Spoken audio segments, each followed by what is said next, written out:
Welcome to the Mike Litton Experience Podcast. Mike has over 31 years experience in real estate, finance, and investing. He's passionate about being a father, a teacher, a realtor, an investor, and a leader. Everyone has a story, and our passion is to help them tell it. And now, introducing the host of the Mike Litton Experience, Mike Litton.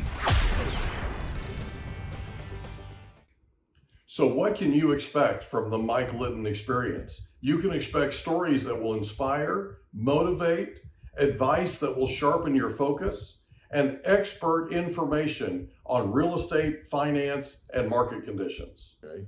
I'm going to raise you. I'm going to prepare you. And when you go out into that big, beautiful world, you're going to be a leader. And you're going to make this place a better place. That's a great philosophy. Yeah, I like that. I got to implement it's how I roll. You know what I mean? And so, you know, when you live in a place like Detroit that they've spent decades and decades and decades running in the ground, okay, you know, figuring out a way to come back and bring it back, that takes some real effort. It takes effort on the government side. It takes effort on the private sector side. And the people in the private sector that come there, you know, I can think of companies that have come there in the last couple of decades, right? And they've completely transformed downtown. They've completely transformed how you look at Detroit. And that's not easy. Mm-hmm. That's not easy. When people are scared to fix their houses up because they're afraid that they're going to get attacked or they're going to get broken into, or they're, you know, that's a mindset. And it's a mindset that's 30 years, 40 years, 50 years in the making. And now you come into town and you want to change that mindset. Good luck. Yeah. Good luck, right? Yeah, you're right. To change that mindset, you'd better bring it. Seriously, Yeah, you'd better bring some spine. You'd better bring some backbone. You'd better bring some determination. Okay. And you'd better care more about the people of Detroit than you do about yourself. And that is something that I believe is incredibly admirable. And it's not just in Detroit, it's all around the world, right? You find examples. It's why we do what we do. It's why we have this podcast, because we want people's stories. And we want the story of the coach that you had that was gruff and rough and had a half a foot and right. You know, those are the types of people that we want to hear about, because he had a major impact on your life. Mm-hmm. Okay. Those are the types of people are going to listen to that story, and they're going to identify with somebody that was a teacher for them growing up. You know, I had a speech and debate teacher growing up. Mr. Roach was his name. And he was one of the roughest, gruffest, grumpiest people you've ever met in your life. But I couldn't love him more if I tried. He passed away a few years ago. But he was a champion, absolute champion at what he did. And part of being a champion is you have to have really high standards. And part of having high standards is you don't suffer fools well. Okay. Yeah. And he didn't suffer fools well. And I knew that he expected more from me than I expected from myself. And so I knew that if I didn't raise my standard to his standard, we were going to have a problem. Sound familiar? Yeah. Those are the types of people that we want to be able to communicate about. And changing something like Detroit into a place that people are proud of and they feel safe in and they feel like investing in and that kind of thing, not easy. You walk into a place like that and you literally, people look at you and think you're out of your mind because you want to commit $10 million to the town, to the city, right? You want to come in and build a new building, and they're like, are you serious? There are people doing drugs on this site, you know, right? But it's a determination, and in life, you have to want it more than anybody else. You have to, if you're going to succeed. Okay. And that's why we tell the stories we tell. That's why your story is so important. And it's important because there are people out there that are in college and they're taking college for granted and they're flunking out. There are people out there that are thinking about going to law school, but they haven't decided to do it for whatever reason, they're letting life get in the way, they're letting whatever get in the way. And listening to your story is going to inspire them and motivate them to go do it. There are people out there that have considered writing a book and they haven't written one because of fear. They haven't written one because of that thing that plays in your mind that tells you not to do it, right? That's literally, they call it the amygdala, right? It's a part of your brain that protects you from risk. Its job is to preserve you. Okay. Mhm. So when you get up in the morning and you're all determined to go for a run, and your brain is telling you, no, it's cold outside, your knee hurts, your hip was bothering you the other day, remember that? And your low back was hurting last night. No. Okay. Tony Robbins talks about this a lot because he gets up in the morning and his brain tells him, no, we're not taking a cold plunge, Tony. We're not doing it. And here's all the reasons why. And Tony's like, no, we are. I'm in control of this thing, not you. And he goes and does the cold plunge immediately, right? Yeah. So that he can train his brain that when I tell you we're going, we're going. I don't care what you say. I don't care what you argue. I don't care what your reasoning is. We're gone. David Goggins, another good example. David Goggins has that same thing going on in his mind. Okay. And David Goggins says the minute that kicks in, he knows that's his trigger to go. Okay. Okay. Yeah, that's good. That's it. So if somebody goes by that standard, they will write the book. They will invest the $10 million. They'll build the building downtown. They will change. They will turn the blight around that's in the city that they're in. That's what we're all about. We literally just discovered the foundation of this podcast, right? It's what we're about. So let me ask you this. You go to law school, you graduate law school. What in the world made you decide to write a book? Okay, so I practiced law for almost 13 years now. Yeah. What type of law? I'm in general practice. Okay. I do anything from probate to criminal defense. I've done juvenile delinquency, abuse and neglect work. I can tell plenty of stories about that. That's gotta be tough. Yeah, not too many of them pleasant. Yeah, I mean, there's been some good stories, but we do some small business litigation and real estate, that type of thing. So Okay. um So 13 years in law.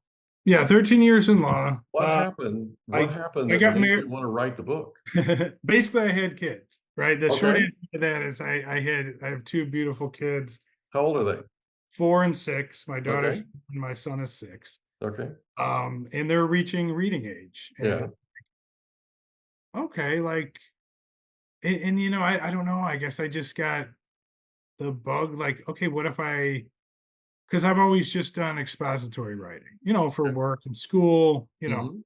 nonfiction. Right. Excuse me. Apologize about that. And just one day I just said, okay, what if I really was like, okay, I'm going to start. I thought up a character. It was Leo James. Actually, it was a different name at the time. Mhm. Leo James is the name I came to later, but a character, and I started building a world, a world building, Mhm. fictional, expansive fantasy world. Mhm. And I thought, okay, what if we put Harry Potter in Middle Earth with a little bit of Star Wars, Mhm. and that's kind of how I came up with Oreo Alam, the planet Terrace, Alpha Dimension. That's the expansive fictional universe that my books are take place. So I actually started building the world first, and then said, okay, well, I'm going to try to write a children's book, Mhm. using characters from the world building that I had done. And my first, I don't know if you want me to hold it up. I have it right Yeah, in hold front it of me. up. Let's see it. Yeah. My first children's book is Leo James and the Magical Phoenix Feather. Okay. That is illustrated by Tamara Piper, who is I believe, in my opinion, a very good, excellent professional illustrator. Mhm. Great person to work with. I would highly recommend her services. Again, that's Tamara Piper, I believe. I'm not going to try to give her, website and stuff like that. I didn't talk to her about it at a time. So, if I can get that information to you, Mike, if anyone wants Miss Piper's. Well, why don't you do this after we're done today? Why don't you ask her? Just make sure Okay. she's okay with it, and if she is, just send me the link. Okay. Okay, and then any other links that you want in your description, just email them to me. We're good. Okay, like social media handles and my website and stuff. Yeah. So I have a question for you. Yeah. We're gonna go back a little bit, and I apologize, Okay. but you have a 6-year-old and a 4-year-old. Yes. What happened when your son was born? Oh How no, how did it change you?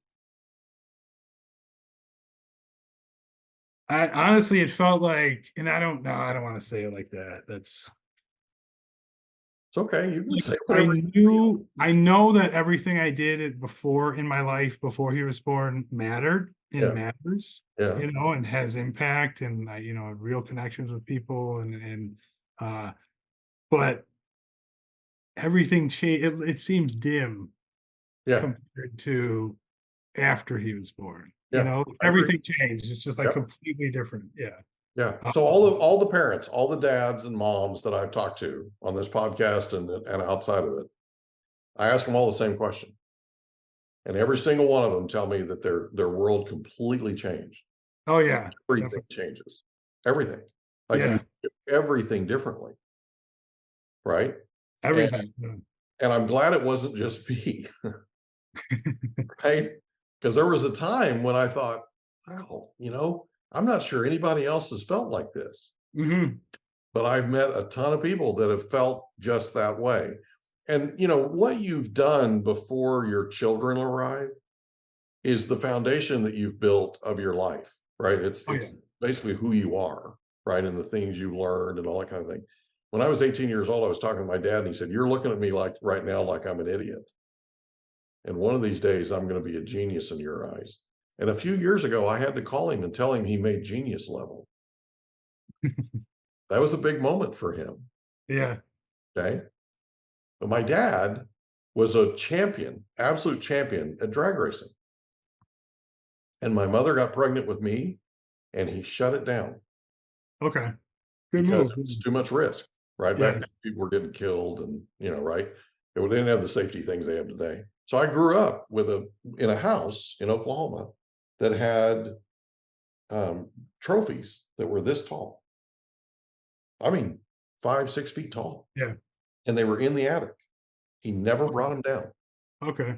So one day I'm big enough and I happen to get up there for whatever reason. And there's all these huge trophies, bigger trophies than I've ever seen in my life. Because when I'm in baseball, my trophy is this big. Yeah, Right? exactly. Yeah. Like You the have tallest one I have is this big. Dads are like, right? I mean, Yeah. unbelievable. I asked him, I said, "So what are all those from?" And he said, "Drag racing. I don't want to talk about it."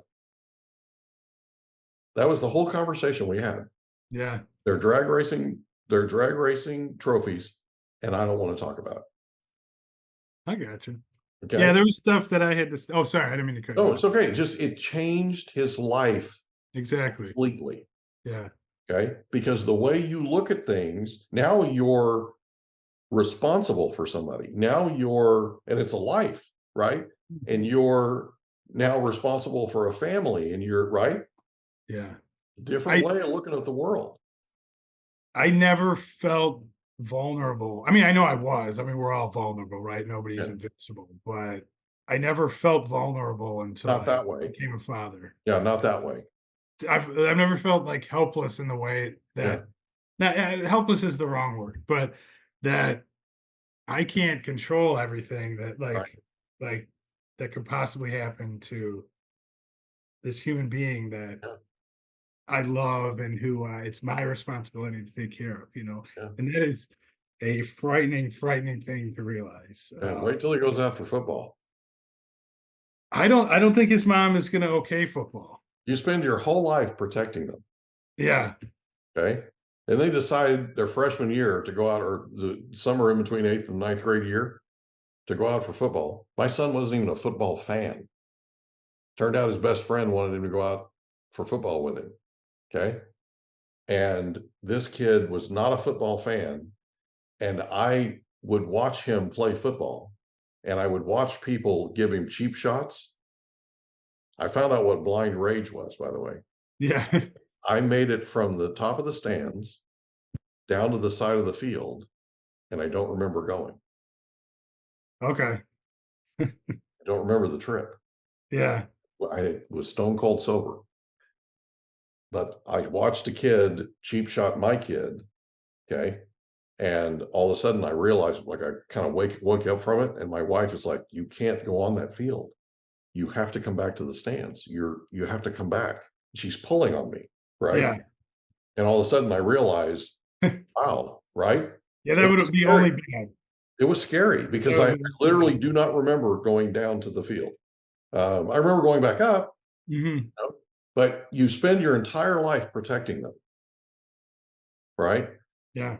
Wow. I mean, it's really something. And so I'm excited for you, though. I mean, it's, I remember when mine are 23 and 25 now. I remember when they were 6 and 4, and just cute as a bug's ear, Yeah, they're pretty cute, aren't they? They're adorable. Yeah. Okay, so tell us about, so you become a dad, it completely changes you, right? And I didn't, sorry, go ahead. Go ahead. And I didn't mention, I did get divorced a couple of years ago. I'm sorry, man. And so, thank you. So, that was definitely, it's been a kind of a rough few years, to be honest, to be completely honest. But as far as, writing my first book, and I have a number of other books planned as well, all in the illustrated children's book genre, which is, obviously what this is. I didn't open it up to see some of the illustrations, but there you go. So your illustrator did those too, not just the cover. Yes, it's fully illustrated. Yeah, it's fully illustrated. Yeah.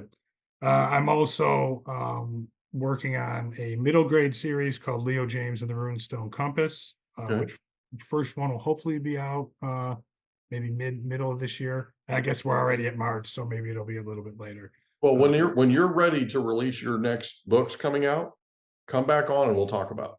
Okay. All right. So I'll it's cool. So you can preview them now, but when you're ready, when it's time for them to be released and you want to promote them, come back on and we'll talk about it. Okay. Thank you. Yeah, I appreciate it. Thank you. So you're going to do middle grade and also young adult stories as well. I have great idea. Book called The Wounds We Carry, which is the Eradicators Part 2. And that's a young adult series that I have written, and I'm having it edited, and should be out hopefully in the next couple months. But and actually my second illustrated children's book, I have a few written and being illustrated with Tamara Piper, or by Tamara Piper, I should say. So Leo James and the Magical Golden Antlers comes out right now. I have the date scheduled as April 2nd on Amazon to start out with, and we'll see if I upload it anywhere else. I can't do hardcovers on Amazon because the page limit isn't. I think you need 74 pages to do a hardcover. So if I want to make hardcovers available, I have to go to Ingram Spark, Lulu, or Barnes and Noble's press, which I did with Leo James, the Magical Phoenix Feathers. So so that's kind of what I have coming up. I want to get back to your question, though. I know I just turned it into a book pitch. It wasn't intentional, but let's see. Do you mind bringing me back a little bit to where we're? So what was it that made you decide to write a book? Because everybody has a different story, right? Everybody has like this, they have a parent that passes away, or they have an aunt that you know what I mean? It's like everybody has a different, so what's your story that just I mean, basically pushed you over the edge and made you do it? probably getting divorced and not having my kids half the time. Yeah. My ex-wife and I, we get along great now. We get, not, gonna things are going good. I'm thankful that things are going well. Um, we do split custody 50-50. And so not having my kids half the time was like, okay, I have this free time now. What am I going to do? And it's like, okay, I'm going to start writing books that they might like, right? That they can read, that I would be happy, proud, that I would want them to read, basically. So, um, I'm relatively, like I said, I'm pretty new with creative writing, but I've had a lot of fun writing and publishing so far, and I hope to keep publishing, keep writing, and keep publishing. Um, and but yeah, the my divorce, not having my kids, and then my kids reaching reading age, was probably the catalyst to be like, okay, I reached a point in my life, after the divorce where I was like, okay, I need to change, I need to change some things, Yeah. so I went back to school. Like I said, I'm getting my master's in business administration, started writing books. I would love to do the books full time. That would be awesome. But I have like this, I have a creative side that I never knew I really had because I was always in technical, you know, type Nonfiction. nonfiction type stuff. Exactly, Right. exactly. Um, So what made you decide to go get your MBA? um, I mean, to be honest, I'm interested in business. It was kind of a not a blind spot for me, but like a weak spot. Okay. You know, I got more interested in business. Yeah, I the type of work I've been doing for a while is, like I said, doing juvenile work and criminal defense and stuff like that. Um, I actually do, represent a lot of people who don't, have money to for an attorney. Oops, sorry, pop up came up. Um, and I guess I don't know if we'll see. I don't want to make it, any statements as far as whether I keep practicing law once I graduate, that type of thing. But so it was a combination of sort of getting a little bit. Look, I mean, with the juvenile cases, sometimes, I mean, there's been more than one occasion, where I've been laying in bed at 2 a.m. with like tears coming down my cheek, thinking about a case that I had, and it's like, and I don't want to start to talking about it now. So, um, Oh, it's okay. I mean, we've had foster care parents on.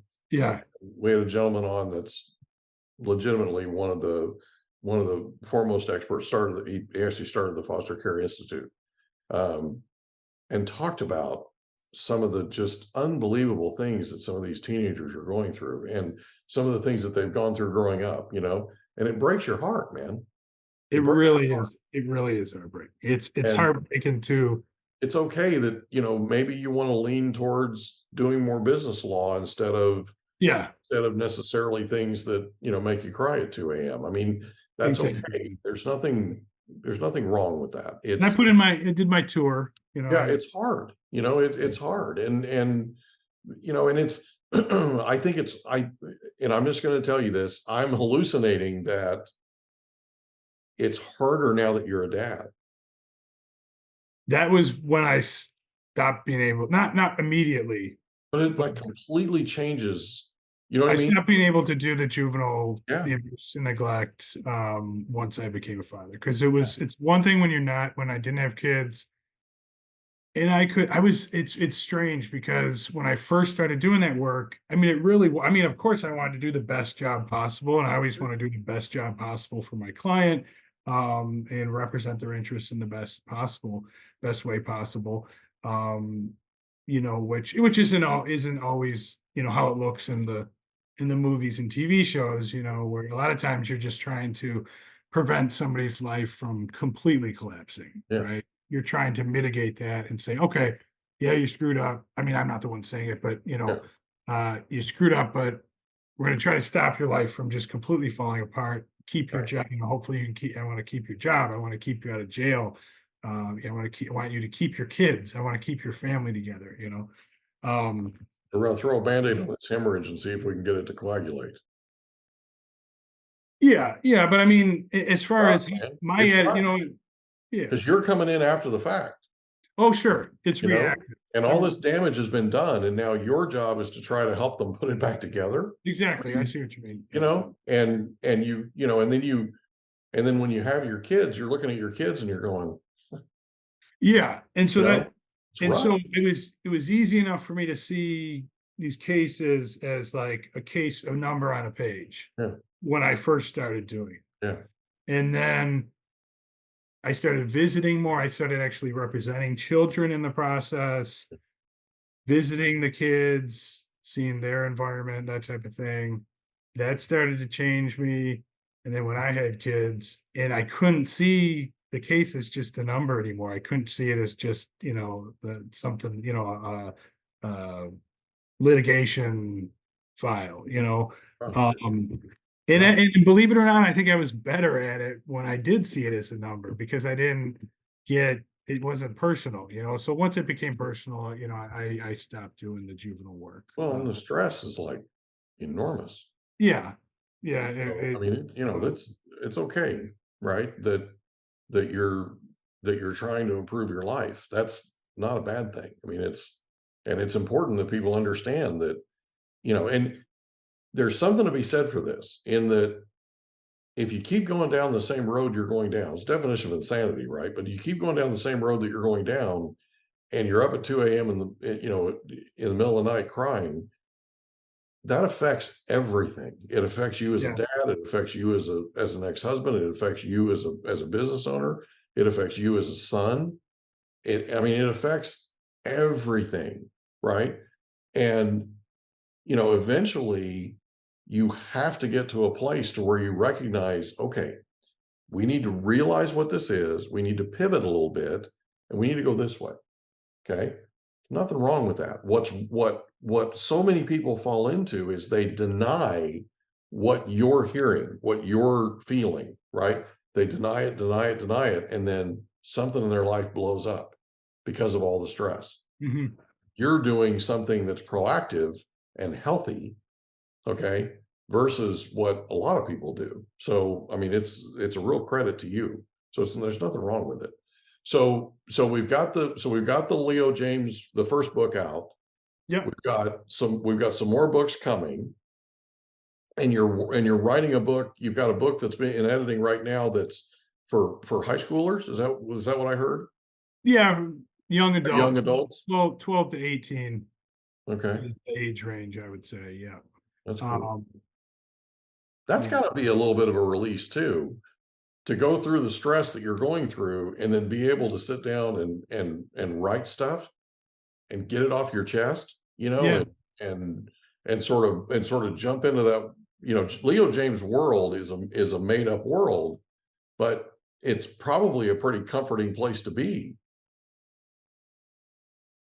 Maybe not for the characters, Well, no, 'cause, I'm saying for you, you but know what I mean? for And for me, people that are yeah, reading the book. for me writing it and creating it, yeah, definitely. And I There's get, something to be said for stepping out of reality every once in a yeah, while. You know what I'm definitely. Yeah, I saying? was gonna say the characters, they go through a lot of bad, Yeah. sometimes bad stuff, but Well, or at people least learn from that. yeah. But as far as for me, and hopefully for my readers, yeah, I think it is. It's. I mean, I say it's fun, but you're right. It is kind of like. I mean, I try to make it so it's fictional. Obviously, it's fantasy. Epic fantasy with a touch of sci-fi, or fantasy adventure with a touch of sci-fi is usually how I describe it. But I try to make it real, like try to make it human, right? So it's like in and I know that, and obviously that's what most authors try to do, but I'm really was really inspired by Tolkien in Lord of the Rings. Um, and I think he does a fantastic job at that, like just an expert job of um taking something that's like fantastical and just completely out there on the surface, and then writing something that's, and I'm not saying I'm doing this like at Tolkien's level, but writing something that's so deep and like meaningful about humanity and like about interpersonal relations, or just how we treat each other, the realities of war, the realities of pride and love and hatred and that. Just I'm inspired by that type of writing. So that's how I view in Phoenix Feather.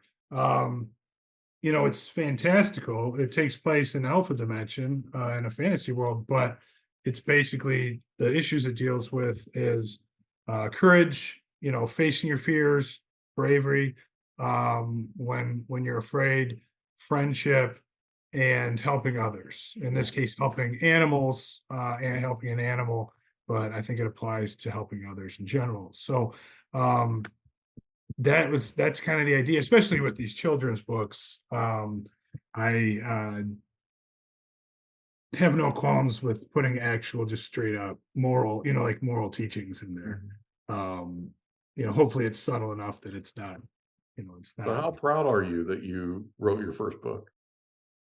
Oh, it's great. Yeah, it's awesome. Yeah. Sounds like it's the beginning of a career. Oh, I hope so. Yeah, that would be great. I would be definitely happy for that to be the case. I'm just getting started. This Phoenix Feather just came out February 14th.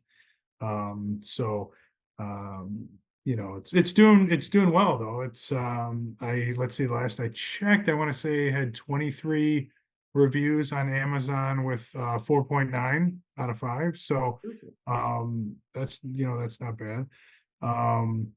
But I think it's good for kids 4 to 9 years old. Like I said, I wrote it for my kids. I wrote it for and my son, I haven't read it to my daughter yet. I haven't had the opportunity to, but I plan to. I read it to my son for the first time. Didn't tell him I had written it, and he loved it. He gave me a right at the sort of the climax point, sort of the most sort of emotional point of the story. He leaned over and gave me a big hug, and that was pretty awesome. That's probably like the most like, okay, this was worth it type moment, that I've had. So good for you, man. That's awesome. Yeah, so it's fun. It's the next time you come on, you got to tell us about what it was like to read it to your daughter. Okay. Yeah, I will. Okay. Sure. So yeah. we gotta get you back on to talk about your next book that's getting ready to be released, the young adult. Okay. Yeah, I'd be happy to come back on. Yeah, great. This was a good conversation. The idea of talking about yourself and your history is kind of one of the more frightening things I can think of, to be honest. So you did great, buddy. You did great. So, but thank you for having me on, Mike. And great to have you. Great to meet you. I enjoyed every second of this, and I know for a fact you've helped a bunch of people today, and I'm proud of you. No, that would be awesome. If that's the case. Thank you. Thank you so much. Thank you for being our guest on the Mike Litton Experience. Thanks, Mike. Hey, have a good evening. Take care. Take care. Bye. We hope you enjoyed another episode of the Mike Litton Experience. If you did, do us a favor, smash that subscribe button, tell your friends, family, and coworkers about our program, and wherever you get your podcasts, please leave us a rating. It helps us to connect with quality people just like you. And that's a wrap. Another episode of the Mike Litton Experience in the books. Reach out to Mike on Instagram at Litton Realty. Want to meet with Mike? Check out calendly.com/Rio760.